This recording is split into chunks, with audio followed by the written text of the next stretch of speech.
یہ ان لوگوں کے نظریات ہیں جو حدیث کو نہیں مانتے اور قرآن کریم کے احکامات بیان کرتے ہوئے اپنی عقل کو قرآن پر بھی حاکم بناتے ہیں۔ اب یہ کہنا کہ گاڑی چلاتے چلاتے بھی مغرب کی نماز پڑھی جا سکتی ہے، کیونکہ اللہ تعالیٰ نے قرآن کریم میں فرمایا ہے کہ اپنی نماز سواری پر ہی نماز ادا کر لیا کرو۔ اللہ نے کہیں یہ کہا ہے کہ سواری پہ وضو ہونا بھی ضروری ہے، تو بھیا بھول گئے۔ اللہ نے صرف یہ کہا کہ فرجالن اور رکبانن، پیدل چلتے ہوئے بھی نماز پڑھ لیا کرو اور جب سواری پہ سوار ہو تو بھی نماز پڑھ لیا کرو۔ آپ کوئی جگہ دکھا دیں جہاں اللہ نے یہ کہا ہو کہ پیدل چلتے ہوئے نماز پڑھو تو وضو ہونا چاہیے، اللہ نے یہ فرما دیا ہو کہ جب تم لڑ رہے ہو تو بھی وضو ہونا ضروری، کہیں بھی نہیں کہا۔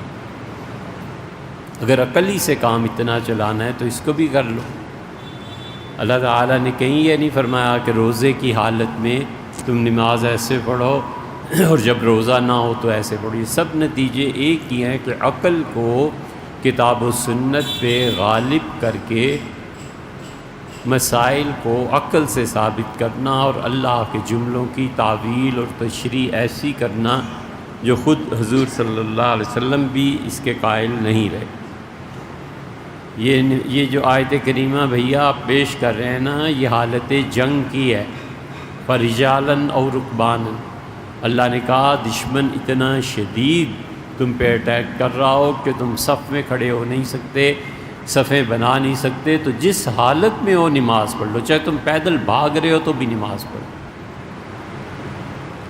کسی سواری پہ سوار ہو، جدھر بھی منہ ہے، قبلے کی بھی اہتمام کا اتنا نہیں ہے، بس نماز پڑھو۔